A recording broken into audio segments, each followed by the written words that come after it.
Good morning. Good morning. Good morning. Slowly letting everyone in. Then should all be here. We're coming. How you doing this morning, Susan? I am doing well. It's been Good. raining like crazy here, and I just Oh, looked out at our really? front lawn. Well, we could use the rain, but our grass is you? falling. Where are you at? I'm in Ocala, Florida, Central Florida. Oh, okay. So it's muggy and hot, and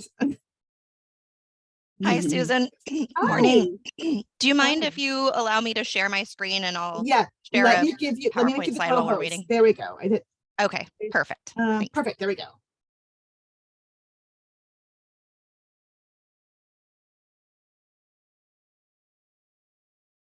Shut my door.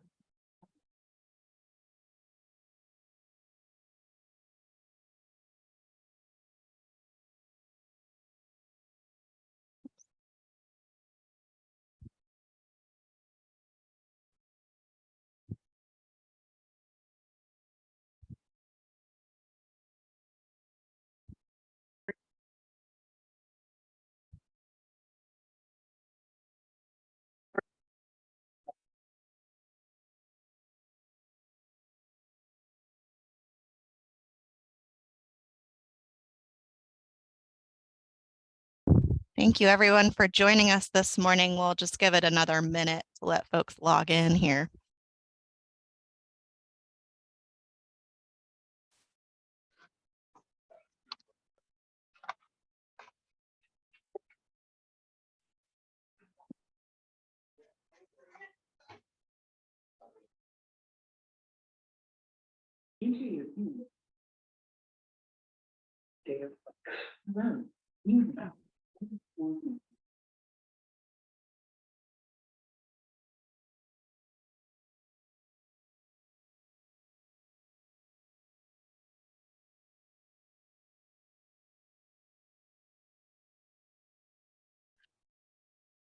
All right, looks like we have a good group here. People might continue to join us, but in the interest of time, maybe we just go ahead and start with an intro. So thank you everyone for joining us for this exciting training. Susan, are we recording? We are recording, and Okay. I should have closed captioning. I think I have that turned on, so hopefully we can see that. Okay, I don't see them, but if they're on, that's good. Caption, I've not ever done this before, so that's Yeah. new to me. So Okay. And if it doesn't work this time, we'll record the one on Thursday too. We Okay. just need it we need the closed captions for the recording. So yeah. Great. Well, today we're going to talk about our exciting one meeting PrimeGov agenda management software, and we're going to start with a welcome and some background information. We're going to talk about the agenda management software, and Susan Spencer's here to give us a demo of that software, teach us all how to log in, give a system overview and an understanding of the dashboard area, how to access your tasks, how to write and edit an agenda staff report, sending an item for peer review, adding attachments, and approving an item. And then we'll have plenty of time for questions too. Just so you know, we're recording this for future folks to come and learn about this. And so what we'd like to do is ask for minimal interruptions. If you have questions that are relevant to the demo, please put them in the chat. We'll try to answer any relevant questions. We'll try to keep up with that as much as we can during the demo process. And then we'll have plenty of time for questions at the end where we can go back and show you things again. That way, the training itself will be a little bit more concise for folks who come later and maybe just want to see the demo portion. So that's our plan. And we have DGM, Dr. Ana Alvarez here too, to give us a bit of a welcome. So Ana, do you want to start us off? Yes, thank you. Thank you, Claire. Good morning, everyone. Thank you for joining at today's meeting. It's important that we think about the reason why we're doing this work. And I know all of you have been participating and contributing in a collaborative model as we modernize our practices and been developing the software that best speaks to your needs and the needs of the Park District. So the ability to customize has been an incredible opportunity for cooperation across the different departments and divisions. So thank you for all of you who contributed to that process. But I wanted to step back and welcoming you and kind of spotlight the reasons behind what we're trying to achieve here, other than modernizing practices. Really, this is an opportunity to uplift your work. You guys do an incredible amount of work, and it's a beautiful environmental legacy. And the public process in creating a public record, which is what an agenda staff report is, that's what the board agenda actions are. We're creating a public record of our conservation actions, which is beautiful work.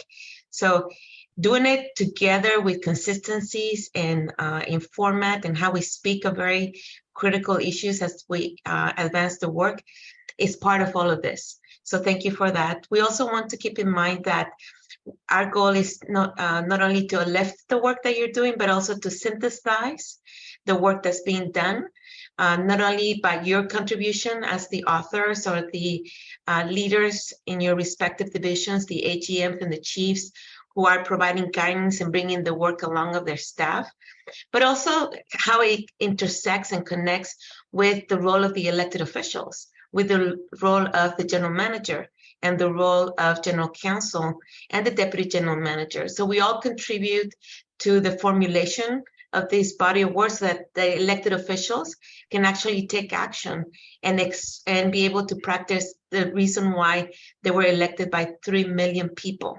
So I want to give you the biggest picture to understand how all this work matters. And also in synthesizing the work is about bringing really in the easiest term to use. And we speak and is consistent in alignment with our values, our Park District values, is allowing daylighting or creating transparency, not only in the decisions that we're making together, but also the actions that we're taking and how we are utilizing public resources to protect the natural resources or the natural space or the natural world that is so beloved by so many people that's even beyond the 3 million people in the 2 counties that we serve. But all of this work is framed in collaboration and cooperation. And again, the goal here is finding solutions as we modernize our practices and understand what is our grain, our contribution, that little sand grain that can have ripple effects as we continue to push forward and shepherd the elected officials' actions on the recommendations that you're formulating. So that's happy to have a conversation with anyone in terms of how it all connects, how it intersects, and why it matters. But today, before we dive into the weeds, I wanted you to think about and reflect about the biggest picture and why we do the work and how we do our work. So with that, that's my welcome. I'm looking forward myself. I'm not only contributing in some of the decisions to shepherd in modernizing our Park District practices, but also I'm a user of the system. So I'm looking forward to learning more from PrimeGov and others, how I can conduct my review of your work. Thank you so much. Great, thanks so much. As I mentioned, we're going to ask for questions in the chat if they come up, and then in the chat, can folks mute themselves? I think we have a couple unmuted folks, thanks. And then I'm also going to put some resources in the chat now, and I'll point to them later, but just so you know, there's links here in the chat for some resources, and we can also send those out via email to all the users, but just want to make sure you have those resources. You may actually want to follow along during the demo, so you've got a link there. So just to kind of reiterate what Anna noted, our agenda management software goals are to modernize our practices, to create efficiency for all of us in the process of writing and review, to create transparency for creating a public record, and also to align with best practices. The majority of public agencies are using similar systems to this. We're really excited about the system because it's customized to us and it's word-based. So we're not asking you to write your staff report in a form field like a lot of these are. We think this is how a lot of functionality for us to feel similar to what we're doing now, but just modernizing and helping with tracking. And I think that will benefit us all. So that's why we're doing this. What is PrimeGov 1 meeting? You might hear a lot of names. They're owned by Granicus and Rock Solid, but the URL for our system is still PrimeGov, so we're using that term, and the agenda management software that they provide is called 1 Meeting. And it's an agenda management system that automates the agenda creation process, including submission of an agenda title for a meeting, writing a staff report, adding attachments, and automating the review process. The automation provides an efficient and trackable way of making sure that an item is properly reviewed and ready to be presented at a meeting. The system utilizes Microsoft 365 to allow for writing and editing of agenda staff reports with the full functionality of a Microsoft Word document, and automatically updates that to the cloud. So instead of the P drive, everything's going to live in this system on the cloud. How will we be using the system? So the first thing that's useful about the system is it's an opportunity for us to track upcoming agenda titles. So those of you who are staff report coordinators, there's one staff report coordinator and often a backup in each division, will be inputting agenda titles. So that's a system that you have in each of your divisions where you share that information with them. That will continue. They'll input agenda titles to start the workflow. The system manages workflows and provides for version control. So it automates the workflow process, alerts the user when they have a task to review. So you're not going to have something on the P drive or in your email inbox anymore. You'll have an email saying this is ready for review, but instead of on the P drive, you'll click the link and it'll take you to the task at hand. You can write agenda staff reports in the system. So we'll show you how to do that, as well as review them. Again, full Microsoft Word functionality means you can still add comments, use track changes, et cetera, throughout the review process. And then we'll continue posting agenda packets like we do now on our website using the PrimeGov system. So that's the general framework. And then we have some resources, and I can reshare this slide with you at the end, but this is a link for our PrimeGov login. This training will be recorded and placed on Summit, either this training or the one on Thursday. We have a user manual that's tailored to our customized software. So I give you a link in the chat to that, that really hopefully does a good job of walking you through. If there are things in there that feel like they're missing, reach out to me. We can add more to the user manual at any time. We also have agenda staff report writing guidance. So hopefully this isn't news to you, since we talked about this last fall and the board brought it to the board last January, but we have a new staff report template, agenda staff report template in this system. So we'll show you that. It isn't intended to make you write staff reports vastly differently, but it's aligned with best practices with other public agencies. The headings look a little bit different. And so we have some guidance about how to use that new template that lives in the system. So you can't just upload an old staff report and make some changes. You need to use the staff report template that's in the system with the new headings. We also have additional writing guidelines that are in the works. So you'll see those in the future. And each division has a staff report coordinator to support you in learning this new system. So the clerk will be an expert in this process, but each of your divisions also has a point person that you can go to and this is likely, it's often an executive assistant in your division who is the one who's been coordinating those agenda titles. So that system will remain the same, however it works for you and your division.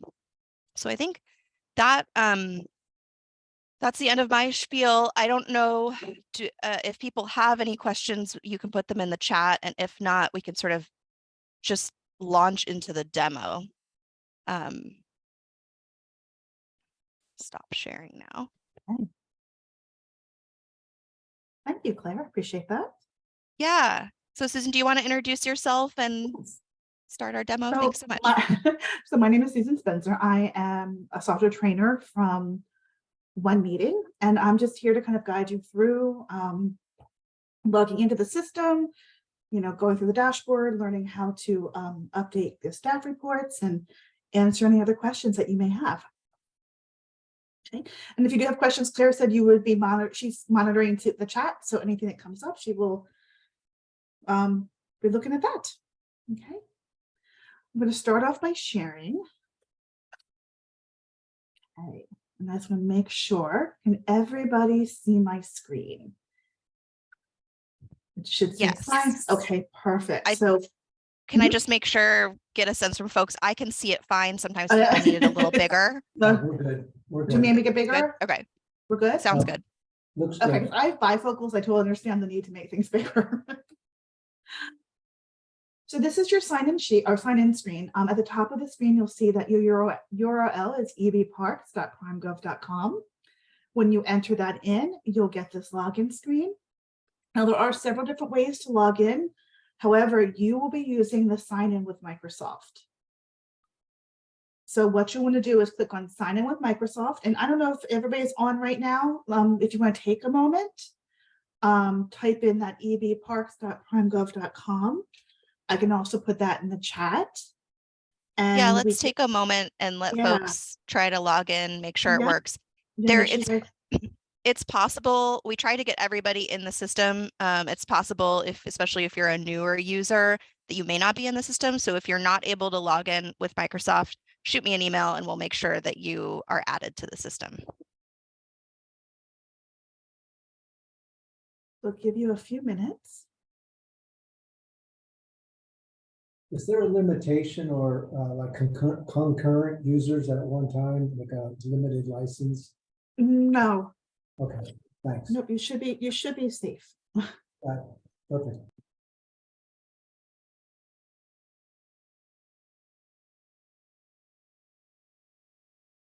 And just so you know, as we're waiting, the staff report coordinators in each of your divisions will be responsible for managing your division's users. So as people either enter new roles or leave the organization or come into the organization, Mhm. they have access to add new users at any time or modify their permissions. So you can Yeah. go to them. Mhm. Your password should be your usual Microsoft login. So that's what you Yes. should be using.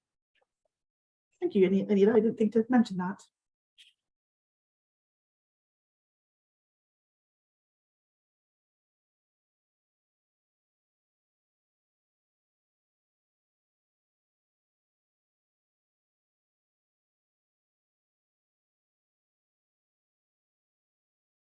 Is anybody?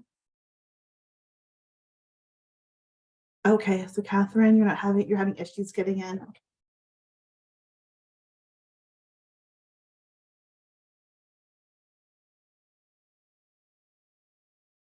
Okay. Okay, it looks like we're having lots of folks have issues. I can check in who's in there, but when you log in, you're clicking, just to confirm, you're clicking the Right here. sign in with Microsoft Microsoft. below. Right here. Yeah. So ignore that big sign in box above, click I know. sign in with Microsoft below, and that should sign you in with your EB Parks email address and credentials that you would access your email or computer. Does that help anybody? Okay, sounds like that's working for Yay, some yes. folks. So, okay. Yeah, so I'm glad we're doing this actually, because Mhm. that is the preferred method so that you remember your password. So excellent. Okay, so if the sign in with Microsoft button for you still doesn't work, go ahead and shoot me an email. And then we can get you logged into the system after the training. But it sounds like most folks are logged in, so maybe we can go ahead and move on. Perfect. Okay. So I'm not in your Microsoft system, so I'm going to go in the old school way and sign in this way. Give me a second here. There we go. And this is going to take you to your dashboard. So one thing to keep in mind is as we're looking at this, depending on what your permissions are, you may or may not see all of this. You may see some different options. So don't let that confuse you. So we're logging with Microsoft. Just confirm with that. The dashboard on the left-hand side of the screen is where we have our menu options. So depending on what you have access to, you may or may not see all of these. On the upper right-hand corner of the screen, this is where you'll see your login name. And you'll notice a little drop down to the right of that. If you click on this drop down, this is where you can go to sign out. And you can also go to your account information right here. And this account information just has your username and password. Claire, do we need to talk about delegation on this at all, or anyone heard our delegates that we need to talk No, about? Okay. no. So really for this group, Mhm. I would say tasks is really the Mhm. only Only thing icon is- that they'll be using okay. regularly. Perfect. Okay. So that's just there, just in case you ever have a name change. You can go in here and update your name. I'm going to go back to my dashboard. Okay. One thing you will notice on the upper right-hand corner of the screen, there is a little clipboard. So if you're logged in, you probably see that. You probably don't have any numbers in there, but the clipboard indicates how many tasks are out there waiting for you to look at and to, approve or move along. You can get to your tasks through here. You can also go over to the left-hand side of your screen, and there's an option for tasks here. So there are usually multiple ways for you to view different tasks in the system. And Susan, I misspoke. I'm sorry. The delegation where someone's delegating their duties to somebody else Yes. while they're on vacation. Actually, I think Yes. that would be useful to show. I'm sorry. Oh, okay, absolutely. Okay, so Glenn, if your dashboard's blank, we might have to work on your security. So, okay, so I'm going to hop back to my PrimeGov admin real quick, and we'll go back to the account. There we go. And really, you're not blah, blah, blah. Sorry, you don't have to worry about the password. You don't have to worry about signature, but there is a delegation option here. So if you're an approver, and you need to move things along the workflow, the delegation tab here allows you to give someone else access to approve on your behalf while you're away. So let's say I'm on vacation next week. I'm an approver. I'm not going to be here to approve, and I refuse to check into my email. I'm not doing that. I can go up here to add delegatee, and I can choose somebody from my field here. Now, the way this works, there's no drop down, but if you start to type in the name of the person that you want to delegate and approve on your behalf, you start to type in that person's name. Coming down here, it will show any people that meet, those letters. So we only have one Claire in here, so that's why she's the only one showing up. But if you had multiple Claires, you would see them start to appear. I'm going to click on Claire's name. So it puts her in here. Down here, I'm going to choose a coverage start date. So I am leaving next Monday. I'm going to be out the 17th. So I choose a day. You'll notice it defaults to the current time right here, at least my current time. You can type in, the time as it is here, or if you are more comfortable with military time, you can just type in the military time, and that will pop up and format for you. So I want Claire to have access and be able to approve items on my behalf from the 17th up until the 21st, and we're going to say at 5 o'clock. So from this date and time until this date and time, anytime an item comes through for my approval, Claire will also get an email letting her know that there's an item out there for her to, approve. Along with me, I'll still get those emails even though I'm on vacation. And just we'll be able to go through, she'll be able to log in, she'll be able to approve on my behalf. So she'll get the email. If she logs into one meeting, she'll also see this number get bigger as more items come through and are waiting for her to approve. Once 5 o'clock passes, she'll no longer have access to do that. And it's all back on me. You can add multiple people to approve on your behalf. So if you always want to back up to your backup, you can always add multiple people. But once that end date goes away, comes around, it's that Claire she'll no longer get the email. She'll no longer have access to approve the items. Any questions about that for anyone? Okay. If you are out unexpectedly, an admin can go in and they can add a delegatee on your behalf. So if you're in the hospital with, like, in traction because you just had a skiing accident, you don't have to worry about trying to, get to your computer and setting up a delegatee. Someone as an admin can do that for you. I'm just going to take Claire out just so I don't accidentally send anything to her. Any questions about that? I'm not seeing any questions Okay, in the chat. perfect. I always worry if it's always deadly quiet there. I always have this fear that, like, electricity's gone out and everybody's off the Okay, going back to my dashboard here, I'm going to start back in the beginning. Now let's take a look at our tasks. So I have 3 tasks up here. I'm going to click on this. And you see that this defaults to my workflow tasks. Down here, I see my 2 workflows, the board agenda items and the committee workflow. If I expand this, it's going to show me any items that are waiting for me to approve. And the same with the committee workflow. Now, if you're following along, this may be completely blank for you. You would only see these workflows if you have items waiting for you. So until you have an item assigned to you for you to review, you won't see anything in there. So don't panic. On this item, we'll see, we'll look at our board agenda items first. We'll see the meeting date, the subject, operation or the division, included documents, the committee, the comments, and then assigned and created when it was created. So if you click on the little eyeball to the right, this is where we open our task item. And it's like Christmas, it magically appears. So this is your East Park agenda staff report. You'll see the agenda, all the information that was entered in there. There's also and there'll be additional fields for you to fill out in this section right here.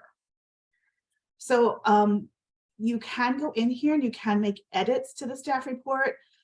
Claire, do you want to show the edit option for Yeah, that? why don't you show on your screen right now how to edit the staff report by just clicking the staff report edit button, and then I'll share my screen after that. Okay, perfect. Yeah. So what happens is when you go over to your staff report and click on that little drop down right here, you'll see several options. The one we're going to look at first is this edit option.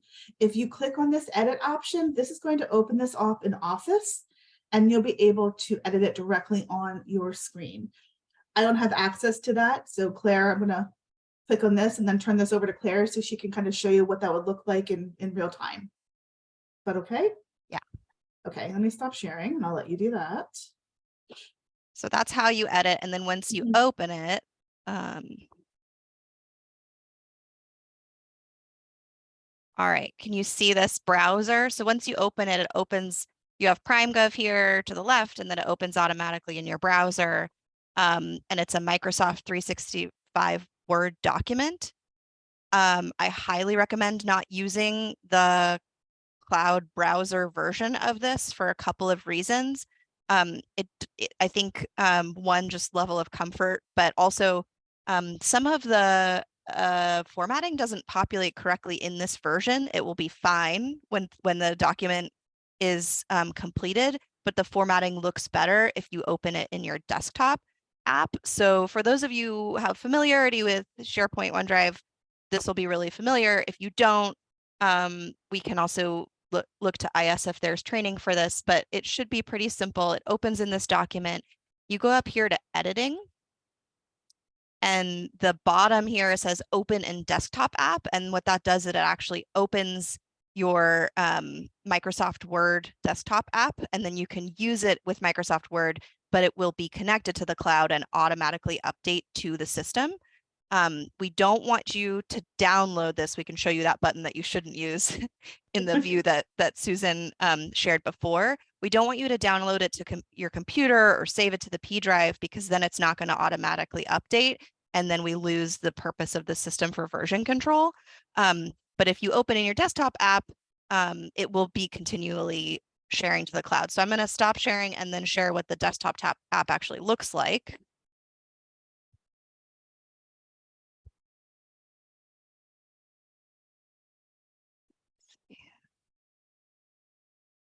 Okay. Everybody should have access to edit, I think. Is that correct? That was a question that came up.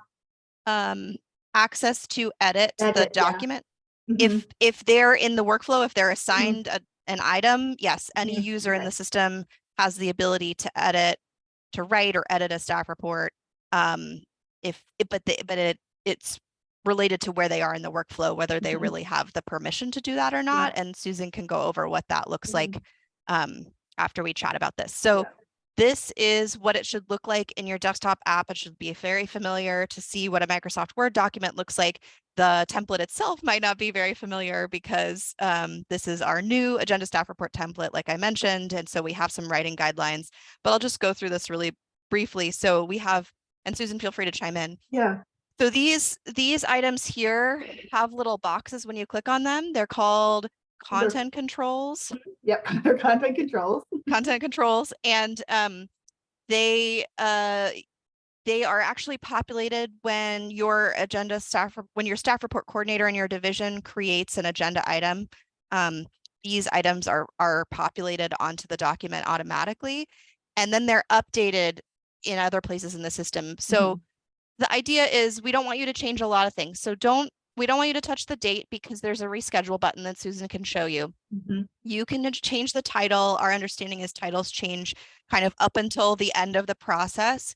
And so the title can be changed. Just make sure you change it in this box. And when this title updates, it will update in the system. You won't see it automatically. You have to actually approve the item and move it on in the workflow. And then the title will update on the agenda. It'll update in your task view. It'll update here. And now I'm gonna it doesn't want to update at the moment. So I'll show you later. There's also there's a resolution template after this that I'll show you. And this title is associated with that title. So they were the same.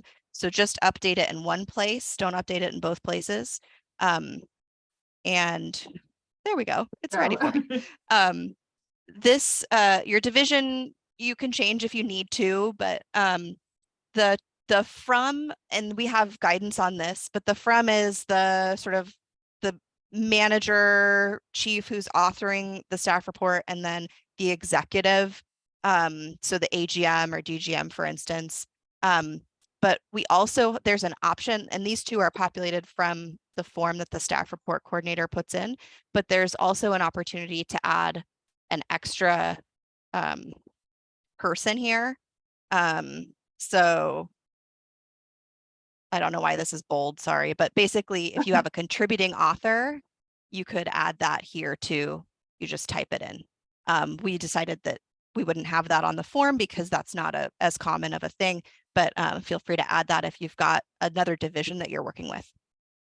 Then you go, I guess updating these takes a moment, so we're learning together. So then you write your staff report, your recommendation, background analysis, fiscal impact, and there's also attachments that I'll scroll down to below. Right now, there's just really minimal guidance in here because this is a new staff report template. We can take this out at some point if this feels like too much. But when you are writing your recommendation, just make sure to highlight and delete this guidance, and then you want to make sure that also it's no longer italicized. So the italicized guidance is just for to note something that you need to delete, basically. And every time I make an edit, I don't know, the system's slow today. This hasn't happened previously to me, so it must just be because I'm sharing my screen on Zoom. I think, yeah, I feel like every time we share in Zoom, it does, it does seem to. So don't let this discourage you. I've Yeah. done a lot of work in these, and it's usually, I won't update more stuff because I think that's the problem. So there's an attachments area here, and there's guidance, that staff report guidance link that I sent you in the chat will tell you how you should order and number your attachments. And Susan will show you how to add attachments in the system after I show you this. So this is the staff report template. And then you also have a resolution.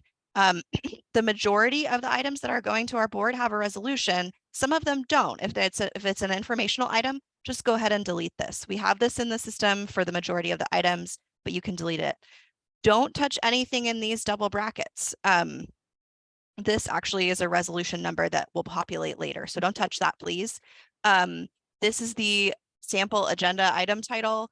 This will be, it's connected to the item title above, like I mentioned. So just update it here. It's not going to automatically update here for you until you approve it. So just don't touch it, basically. It'll update in the system once you approve. Insert your text in your whereas clauses. We have some guidance on that in the writing guidelines as well.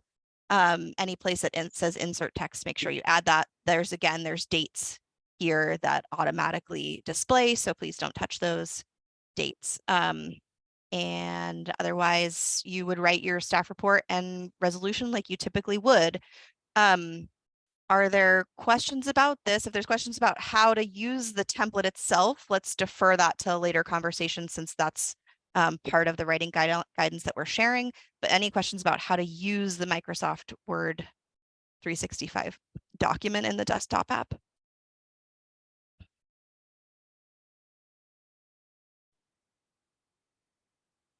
Is there a word limit? No word limit in the sections. It's just like a regular Microsoft Word document.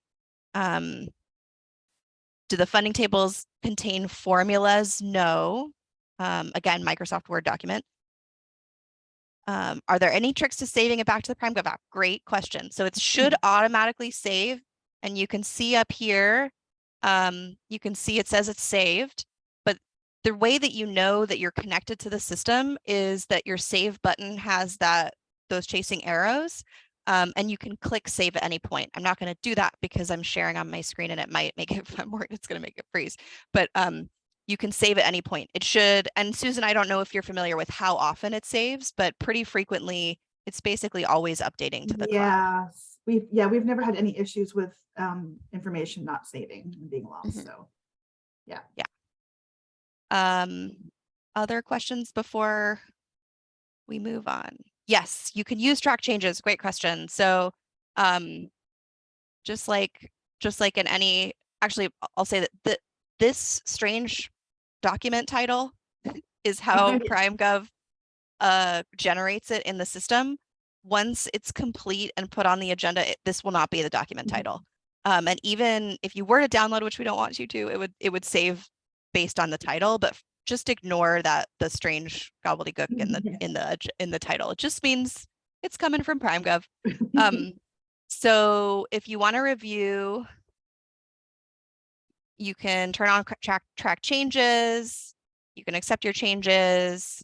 You can add a new comment like you would any other Microsoft Word document. So full functionality. Mayor, I have a question. This Yeah. is Ren. How do we start that? Like, I think I missed, how do we, if we're just this sounds all great for review, but what if we're just starting a brand new one? Does it populate? Where do we get the first form? Excellent question. So the staff report coordinator in your division will input an agenda title into a form. So you typically submit agenda titles to Sabrina Pinnell, I assume, in your division.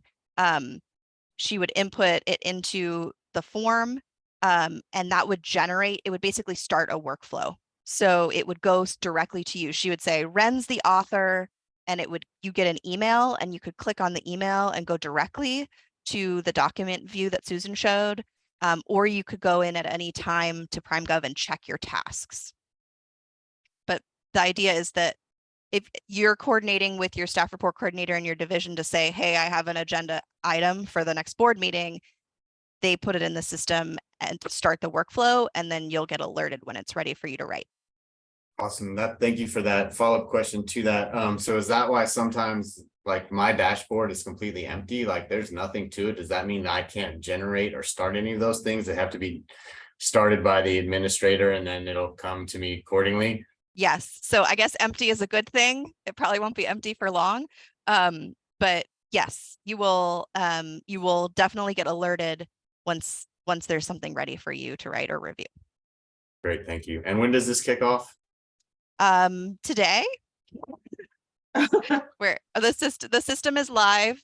So we'll send out an email to all users, and we will give you the correct links, but you have to work with your staff report coordinator to see when do they have the time to input upcoming agenda items, but they're prepared to do that in the next couple weeks for the August 8th board meeting. So our plan is to use this, and thanks for that question. I should have started that at the beginning. Our plan is to use this for our August 8th board meeting. So that's the plan. Great, thank you. Looks like there might be a couple other questions Yeah, here. So someone asked, can you go back and edit if you need to revise? So as long as the item is assigned to you and you still have it in your tasks, you can always open it back up and edit it again. Once you move that item along, it's no longer with you. So if you needed to edit it, it would need to be sent back to you.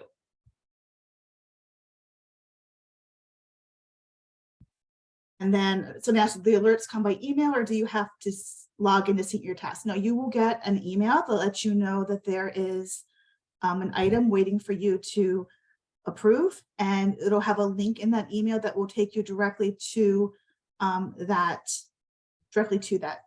item. Okay. Does that answer your questions there? I didn't mean to jump in there, Claire. I'm sorry. Oh, no, that's perfect. No, that's perfect. Great. And so once you're done with that Microsoft Word document, you close it out. Mhm. And you come back to this screen. So it again automatically saves, you can close it out and then come back to this screen for your next step. I can see if I can find the document you were using. Let me see. You know, is this the one you were using? Yeah, it's there we go, this is a there. sample agenda Yeah, item title. There we go. Yep. Yeah. There we go. So you can see right here that the updates that Claire made display right there. Once you have that in there, and at this point, Claire, these are the people who'll be adding in the any sort of attachments, correct? So yes. Okay, on the right-hand side of the screen, you're going to see your staff report. Actually, let me show you really quickly. The download right here, this is what you don't want to use, because you're not going to be downloading this to make changes. You're going to only be using the edit. You're also not going to be using that mark confidential, even though it's tempting sometimes to check that. Please don't, because that can cause what I like to call unexpected results sometimes. If somebody doesn't have the appropriate access to view confidential items, it can make your workflow a little bit messy. So don't use that. The rename is in there. That's if you need to rename an attachment, which you're not going to be doing with your staff report. And then you have that version history. So we're not really going to see anything right in here at the moment, but as this staff report moves through your workflow, each time somebody goes in and maybe makes a change to this, the system will keep a copy of a previous version. So you can see those previous versions in there. Okay. To add an attachment, all you're going to do is click on the add right here. Now you do have three options: upload an attachment placed at the top of the list, upload an attachment placed above the selected attachments, and upload an attachment placed at the bottom of the list. Some customers already have some attachments in here already. So, in this case, I think you probably just, I know you can choose any of these and then just move your attachment along. I'm going to put it at the bottom of the list. I'm going to click on that. I'm going to click on search, and I'm going to look for my attachment. So I have some sample attachments in here. I'm going to click the ones I want. I can do a multi-select at one time. When I do that and I click on open, you see it's going to attach my attachments right here. If I want to, I can move these. Oh, look at this. I can drag this around if I need to. So if I want to move one up or one down, I can drag and drop and just move everything around here. And a note about attachment order, and this is noted in the user manual and the writing guidelines as well. Make sure your staff report's always at the top.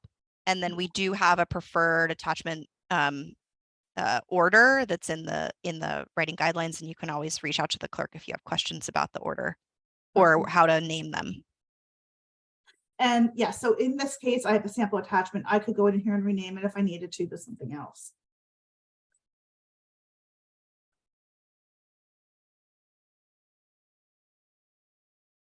Special characters, there we go.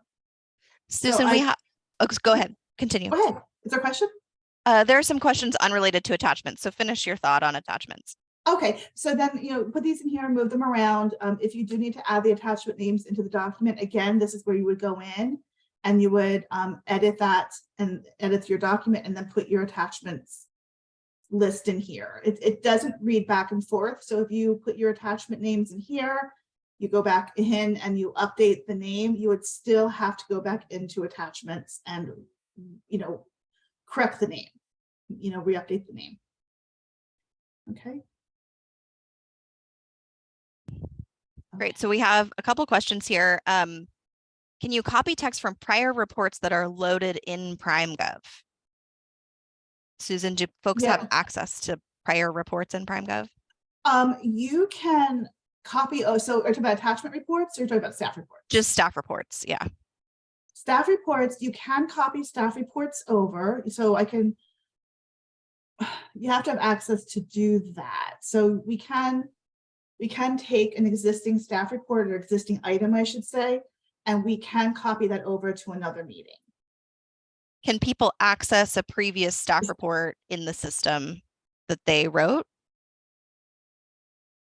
It depends, again, it's on their permissions. Permissions, yeah. So, okay. So there's somebody in your division who can access previous staff reports in the system, but it may not be you, I think is the answer. Yeah, so you can. And we don't want you to copy just the same report, the previous report over anyway. And so it may be that there's just particular text that you want for the background that you copy. Yes. So yeah, so and that could be done by looking at the final document that was provided to the board might be the best way to do that. Go ahead, I'm sorry. Go ahead. Oh no, so we do have on the upper right-hand corner of the screen right here, it says copy attachments to items. I don't think this is what you're looking for, but one thing that you can do is if you have it has to be an existing item out there. If you want to copy this, staff report or any of these attachments, some or all, you can search for an existing staff report out there or existing item out there, I should say, and attach it to that item. Let me see if I can find. But you have to actually, under the item, you actually have to know what that item name is, so you can do a search for it. And normally it's coming up. I think it might be because I'm sharing right now. It's just not being cooperative. But normally what would happen is you would type in a keyword for any existing items, and it would pull up a list of those items. You would find the item that you want, click it, and then you could copy these attachments over to that item. There we go. I think it's just being slow. So there we go. So I have a sample agenda item out there. So if I wanted to copy all of these attachments from here to this one, I could do that. But it has to be an item that's out there and existing already. We have another question. Is the new is a new version saved every time you log out? I'm not sure I understand the question. It's consistently being saved in the system. It's always the most updated version. I hope that answers your question, Glenn. We have another question that's a great lead into the next thing to talk about. Is there a distinction between comments in the document and comments that are embedded within PrimeGov? Are they used in different ways? And the answer is yes, they're used in different ways. So comments in the document are the comments that you would use in any review process where you're making a comment in a Word document. The comments for this section which Susan will show you how to use, are more general comments to share.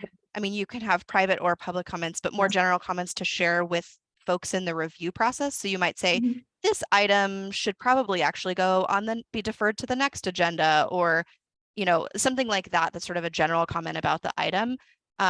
You can choose how to use that, but that's kind of the distinction. There's also an opportunity for comments earlier in the process that we can track for things like, I can't think of an example right now, but a lot of it's about scheduling or whether we think something's going to be ready for this board agenda or another one or something like that.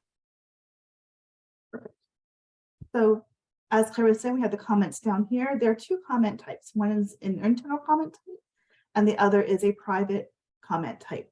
The private comment type is only for the person entering the comment and who's logged in. So anything I type in here as a private, only I can see. So if I'm in the middle of, you know, looking at a staff report and I have to step out for a while or go do something else, I can put a little reminder in here that, you know, check the spelling and save that. And that would then next time I come in, I open this up, I'd see that comment in here. Only I would see it though. The other comment is an internal comment. So as this item goes through the workflow process, anybody who is part of that or who sees this item will also see this internal comment. So if I'm unsure about something, I can say, please, you know, check the use of funds.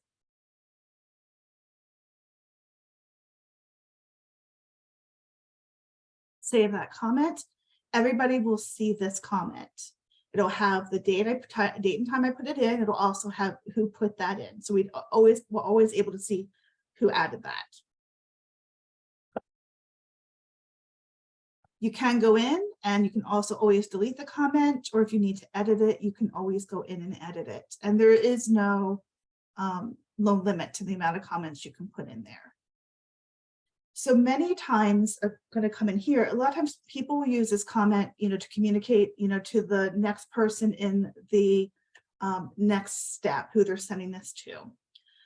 So once you look at, once you're done with your staff report, everything looks good, you feel confident and you're going to send this on, or almost confident, what you can do is go down to the task items and you'll see I have reschedule item. I don't think you're going to see that, but I have create peer review group and I have peer review and send to coordinator. If everything looks great, I can just click on send to coordinator and this will send this staff report and all the attachments over to the coordinator. He or she will get an email letting them know that there is something out there waiting for them to review, and that they'd also see their number pop up one more waiting for them to review that item. However, Just to hop in, those task options will look different based on your permissions or where you sit in the workflow. So if you're an author and you're authoring the sort of the first step in the process, you'll see send to coordinator. Will go back to your staff report coordinator for review. They may send it back to you or not, or move it on. But if you're a reviewer, you may see something like approve item or waive review. So it depends on where you sit in this workflow, what you see there, but it's typically the last item on there that's the one that you would click to move the item on to the next step in the workflow. Okay, perfect. I know, so Renee just asked, what if there's no cost? Just please refer to our staff report writing guidance. We said it in the chat. There's information there about what you should say. Thank you. If no, that's fine. If there's something you should say there, if there's no cost or if there's other items in the headings that aren't relevant to your staff report, that we have some guidance language in the guidance that we shared, and I can send that link again. Perfect. Okay, so down to task items. Sometimes you may want, before you send this on to the next step, you may want to have somebody else take a look at your staff report and see if they answer any questions you have, give feedback. The way to do that is what we call a peer review group. So a peer review allows us to send an item to anyone who is in your system. They don't have to necessarily be part of your workflow. They can be anyone else. And I'll give them the opportunity to look at the item, make changes if needed, send feedback to you. So the first step to sending this off to peer review. So say, for example, I want to send this to Claire. I'm not sure about something.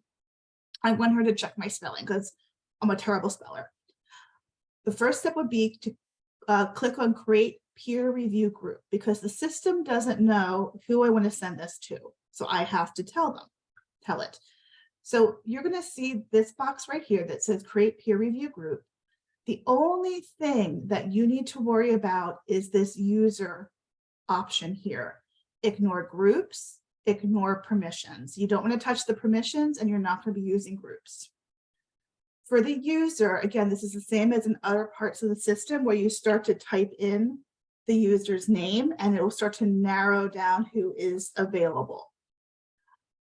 Once Claire's name pops up, I want to make sure I hover over her name so that it shows blue and then click on it. And that's going to put her name in here. It's a little deceiving. We found that out last time, is sometimes it looks like, you know, you can just put it from there, but you want to make sure you click on it and then it's in there. Once her name is in there, or your user's name, you click on the little button to the right, and that's going to put their name down here. So if I have, I think it's Carlos in here, no. But you can see as I start to, there's always a bunch of Michaels. There we go. So as I start to type in, you'll see multiple people come up. I'm just going to pick Michael Moran because he's the first one. Click on add. So it's going to add these people in my peer review group. If I don't want somebody in there, I accidentally click the wrong name. I just click on this X and it's gone. So all you do is make sure you have her down here, have your name down here. Once that's good, you're just going to click on close. And it's a little, I always expect to have some sort of confirmation. Unfortunately, there's no confirmation there. But you know, you set that up, you put that in. As long as you have a user in there, when you're ready to send it, you click on peer review. Now, before I click on peer review, I'm going to actually type in something.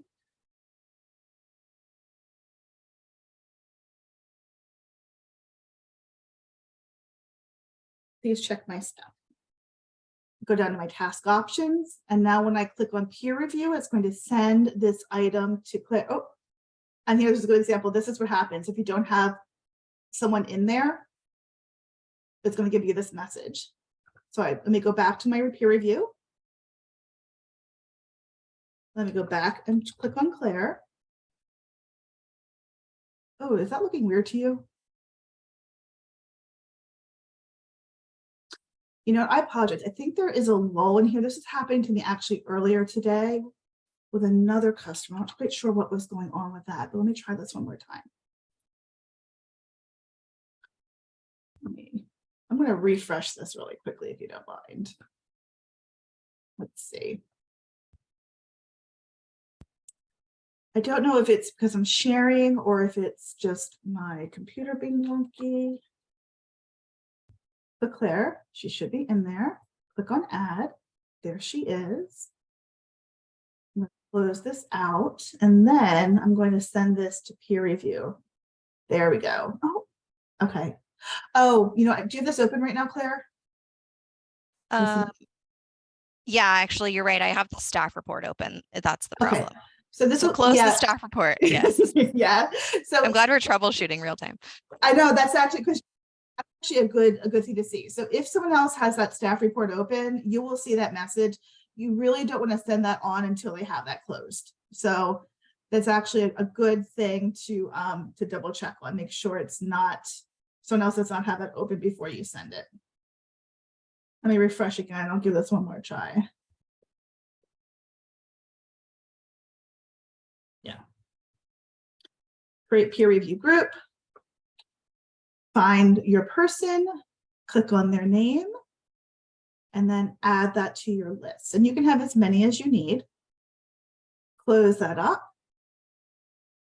Go back to your task options, and then the peer review will actually send that to anyone in that list. You know, I'm going to grab another one since this was the one we were mucking around in. Yeah, I just closed it, so maybe it's not okay. updating. Oh, yeah, sometimes there's a little bit of a lull, I think. Here's what we'll do. I'll go use mine right here.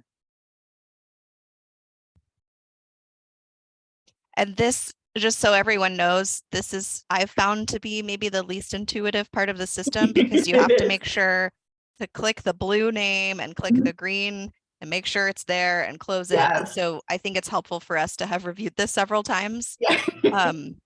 because it takes a little bit of getting used to. And then once you know how to do it, it'll Yeah. be easy, but you may get an error the first time because you may have missed one of those steps. So It's deceiving. I know it is. This is the one thing that's really not intuitive in my opinion. Okay, so we have that in there. Crossing my fingers, going to click on peer review. There we go. That's what you should be seeing. Quick question while that's happening. So it seems like it's called peer review group, but you can only send it to one person because of the document sharing. Is No, that you true? can send it to multiple people. Okay. It just happened that that document was, we were kind of all, when you have multiple, like Claire and I were both mucking around the same document. So if a document is open and on someone else's computer, you will get that message. So you do want to make sure that, you close that out when you're done. So if anyone else goes in to make changes, they'll be able to do that. So. and it's called a group to create who you want to send it to, and you can send it to one person or multiple people. Susan, if you send to multiple people, is there a certain order in the workflow that it goes, or does it send to all those people and they can open it at their leisure? They can open at their leisure. So I'll get an email letting them know that there's an item out there waiting for them to review, and then they can go in and they can look at it. And well, I'll show you what it looks like. So I sent this to Claire. So I'm going to go over and show you what she sees. There we go. Where is here it is, this one right here. So this right here, you can see that this is right here with Claire. This is actually in the peer review process. So if she goes in and she opens this up, she'll be able to download this, make changes if she needs to. Now this is a new one, so you're not seeing my comments because the one I did a brand new one, but she would see any comments up here that I put in. Her only options would be to return with comments to me. So she can't move this on to anyone else. She can only send it back to the person who sent it to her for peer review. And the peer review is really important for everyone on the call to know, because if you're an author and you want someone in your division to review this or add any information before you send it off to your coordinator, you'll want to use peer review. But also if you're a reviewer in any step of the process and you want to send it back to an AGM or back to the author or back to the coordinator, you would use peer review for that too. The reason it's designed that way is because we can't have a button that says send back to author. It would have to go through the whole process again. And so this is our workaround. So again, even if you're in the executive review process, you'll be using the peer review if there's anything that needs to go back to an AGM. Perfect. It also limits, again, you put your comment in, make any changes that you need to, and then all that person would need to do would be return with comments, and then that will come back to the person who sent it to them.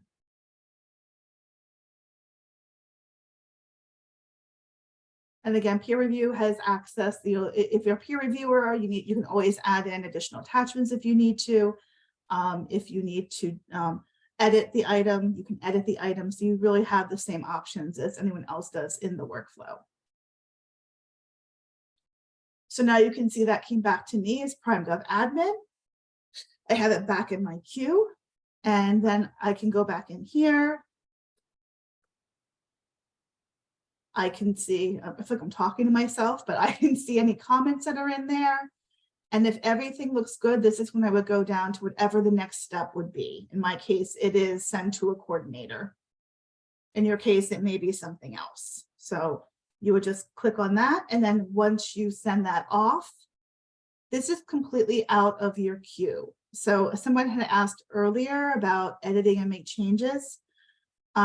You can only edit and make changes when the item is with you. So it would have to be sent back to you. If you've already sent it on to somebody else and you realize you've forgotten something, it would have to come back to you again for you to be able to edit it.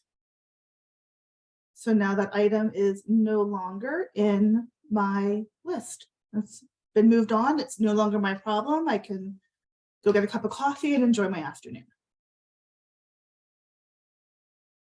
Susan, we have a question. Says, I don't understand how peer review group works versus workflow approval queue. So my understanding is the peer review is outside of the regular workflow Mhm. approval. It's your way of getting around the workflow. Yes. So you're, So yeah, oh, go ahead. Go ahead. No, so you might be going through something, you have a question, your coworker who works right next to you, they may not be part of the workflow, but you know they're really knowledgeable about something. You can send it directly to them so they can look at it and give you some advice, and then they can just send it back to you. So they're not in that workflow process, but you always have the option to have other people help you out with it. Hopefully that answers the question. Is that it? Okay. Yep, it's just kind of like I don't want to send this on until I'm sure it's perfectly fine. If you have like anxiety issues like I do, peer review is awesome. So any questions about that?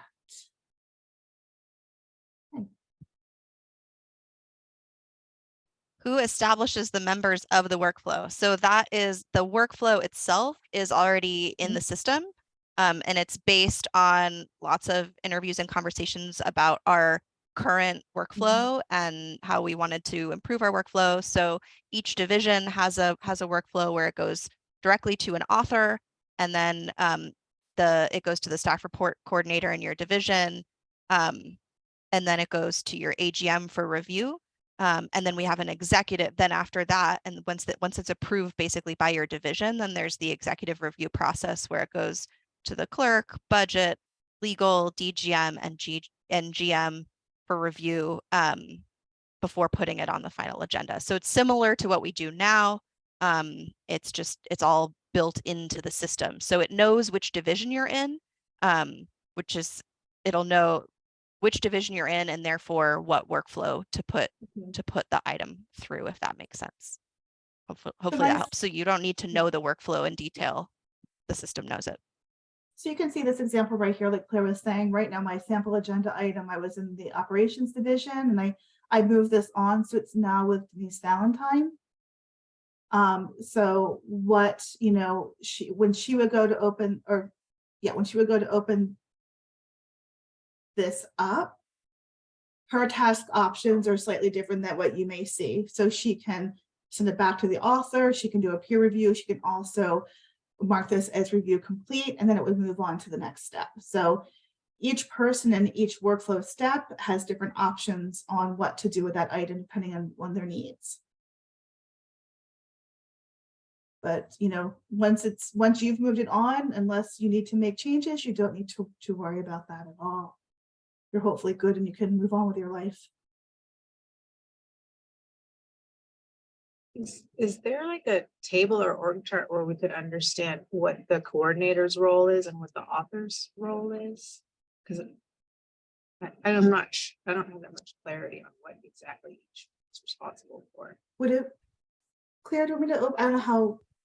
Yeah, I think that might be useful to talk to your coordinator and your division about. We're not really changing any of that process for your division, and each division does it a little bit differently.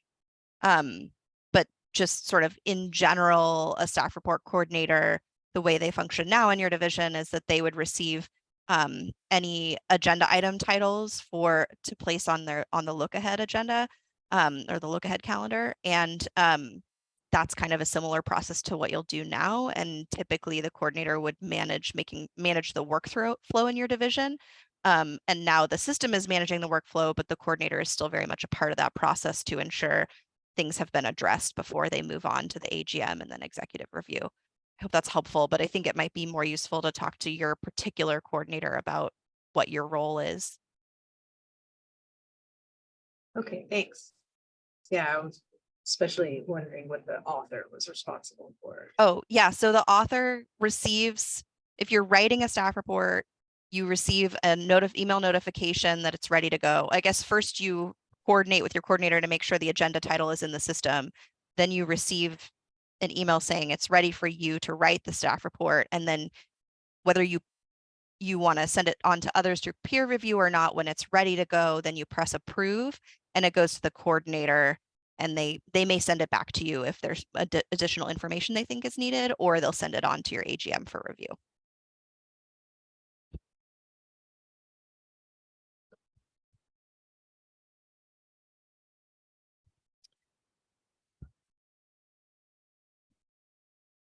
And Rebecca Sisson says she can help with ASD questions, so folks can reach out to her for clarification as well. The official coordinator for ASD is Sabrina, but since you're a large division, you do have quite a few folks who are aware of the system and can help, it sounds like. This is sort of, Susan, I think we're kind of at the Q&A portion at this point, right? I think we've shown them, have we shown them everything? Yeah, I think we are. I wasn't sure if there's anything else you want me to look at, but I think we've gone through, I think, pretty much what they'll be responsible for. So yeah, so and I'm seeing some questions in the chat, so we can take questions, and then also we can go back and show you anything in the system if you want to see it again too. We have a little bit of time, we have about 20 minutes. So Juliet asks, can we assign deadlines? So there is a way to assign deadlines, but let's talk offline about that. It's probably not going to be, it's deadlines for you, and it's probably not going to be super beneficial, I think. Susan, my understanding is that there isn't a way to assign deadlines for each item in the workflow. It would just be for the form submission. Yeah, there's a form. Yeah, I think it's kind of very general. Yeah. So yeah, Juliet, let's chat about what kind of deadlines might be useful for you, but there's not really a way to assign it to say like this person needs to submit the staff report by this date. I think you have to have internal division deadlines to say just more generally that person needs to have it in by that date. There's basically a way to assign deadlines for the initial agenda item submission, the title submission, but not the staff report.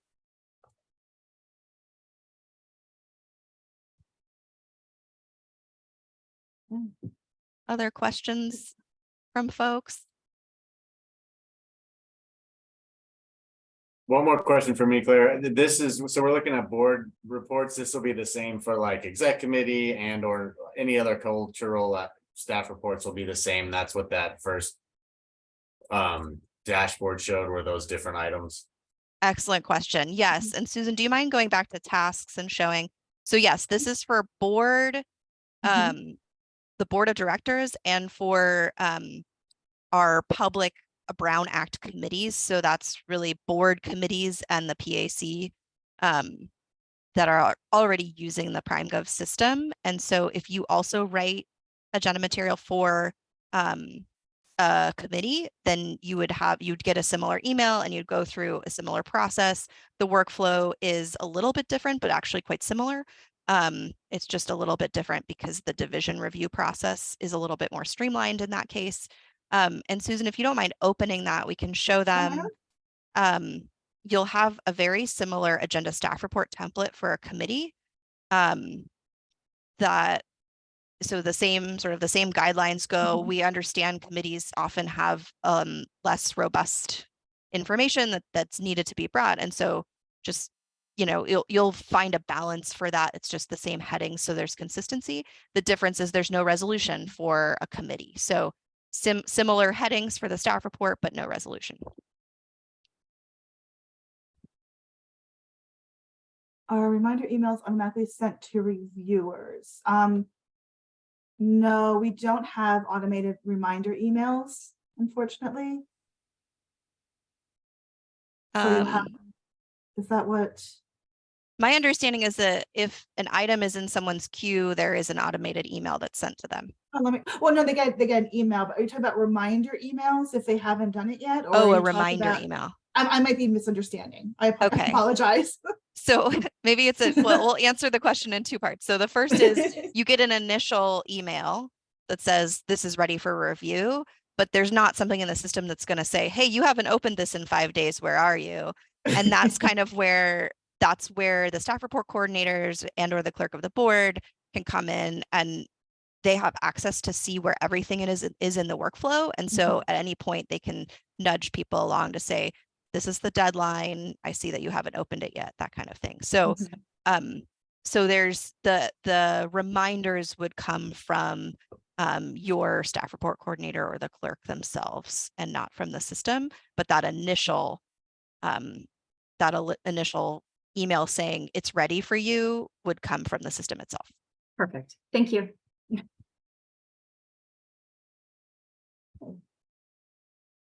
Anything else?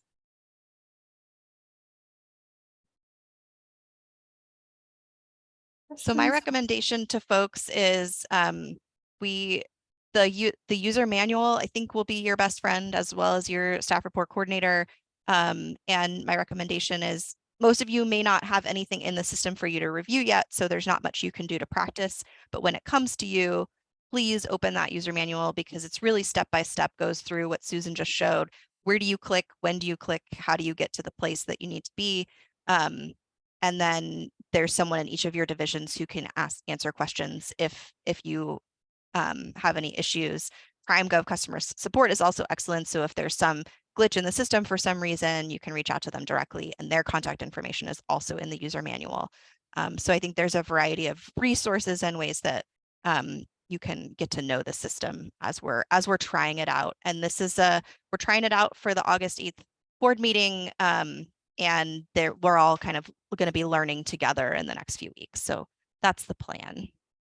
Thank you, Claire. That's very helpful. And I think just to spotlight what you say, we're learning together, and I appreciate everybody's cooperation. There are multiple resources available to you right now in real time, but it's also the people side of all of this, right? So if you feel that you need a little bit of support, please do lean into your staff coordinators. Please do lean into one another so you can learn together. And I will also say that we will continue providing training and educational opportunities, not only in real time, but also on Summit, like Claire mentioned, including having a conversation and a training, which anybody that writes staff reports, reviews staff reports, or is in the process of formulating public records, which is what staff reports really are. It's the comprehensive and accurate public record that we have a responsibility to compile since we're a public agency.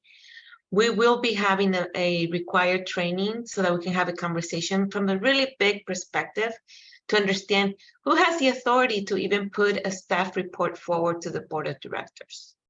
Where does it really start? Who's the ultimate authority? So understanding really the role of each one of us in this organization, simply based on the function of the positions that we represent in the positions that we serve in a public agency. So with that, I just want to say thank you to Claire, a good, huge expression of appreciation for a collaborative process. It's been a big lift, but I will say it's the physical manifestation of change in an organization that embraces continuous learning, right? We're always constantly learning how to continue to do the work of the public in the best way that we can, and creating a public record is just one of those key opportunities. So with that, is there anything else, Claire? Yeah, thank you so much. That's really helpful. I think the just as a housekeeping item, because we got a question about whether the links to the guidance and the user manual will be in PrimeGov. They won't live in PrimeGov, but they live on a SharePoint site, and the links will live on Summit. So we will send you probably in a couple weeks, you'll get a link to this video recording as well as the user manual and the writing guidelines, and they will live in Summit so you can access them at any point. But we can also send them out via email before that. So that's the plan.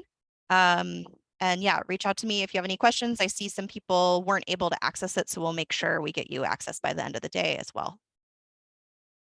Claire, I have one question. Sorry. Yeah.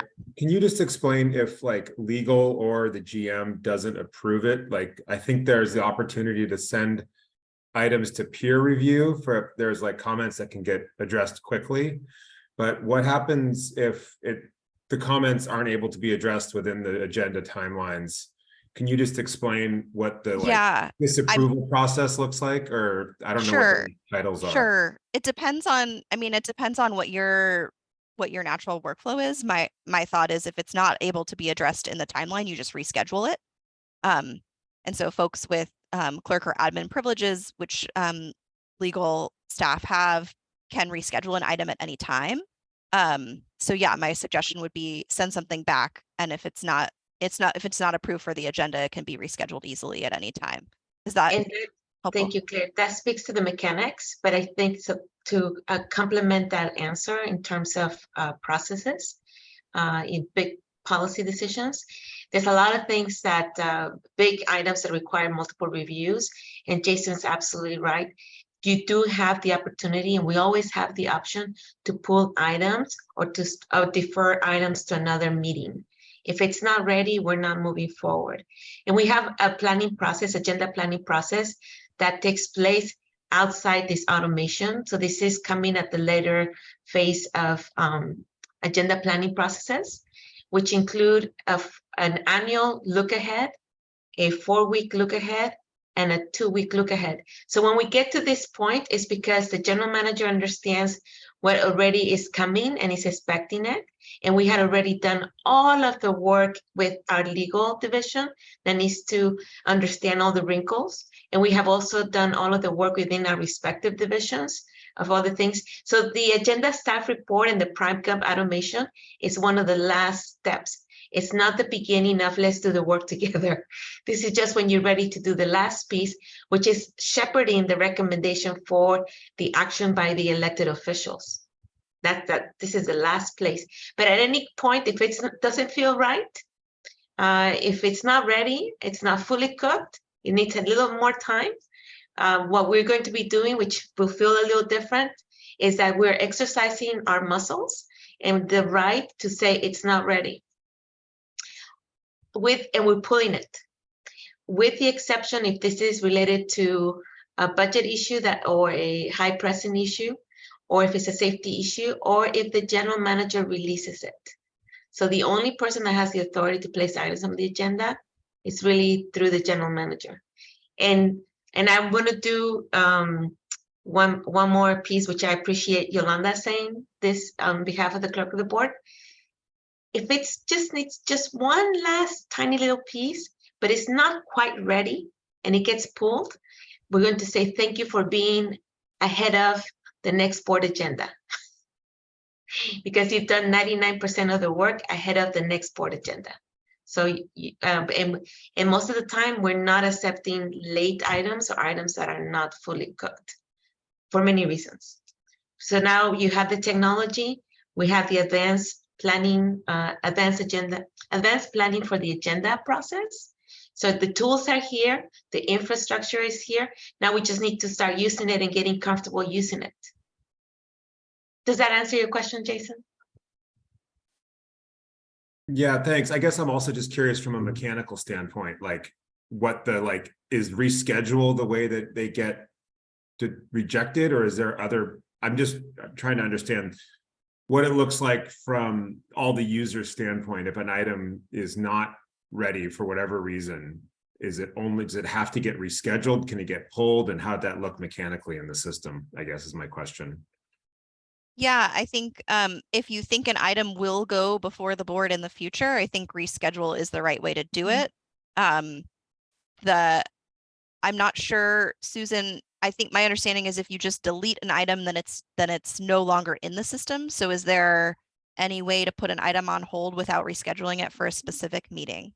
You can delete the item from the meeting. The item will still reside under the items here, and this is where you'd have to go to actually delete an item. In that case, I'm thinking this through. You probably could go in at this point and then add that item to another meeting. This would be blank if it was. The other thing is I had a customer who created, I think it was like each month on like a Saturday, they had a holder meeting that they would actually put items and store them there, almost like a way to keep them until they were ready to be moved on to a specific meeting. But you can delete the item directly from the meeting. It's not going to delete it from the system. Got it. Okay. Yeah, Cool. that might be the best bet. And can you show us how to do that? Is that in the task view to delete an item? Well, not from the task view. That would have to be done from the pre-meeting page. Okay, so So, it would be done yeah. by the clerk. Clerk would have to do that, yes. Okay, so you would coordinate with the clerk to say, this item has been rejected, please delete it from the meeting. Mhm. And the users will get an email, I mean, just trying about communication or how to relay that as well. They think would you- not, okay, Oh, I We can think do you this would have to offline email too. them directly. Mhm. Okay, Yes. thank you. Sorry to take up everyone's time. It's a That's a useful question. question. Okay, well, with that, I think if there's no other pressing questions, I want to thank everyone for your time and your patience and for working through this with us together. And we're excited to gain some efficiencies with this system. So thank you so much. Thank you, Clary. Great job. Take care. Bye. Thank you.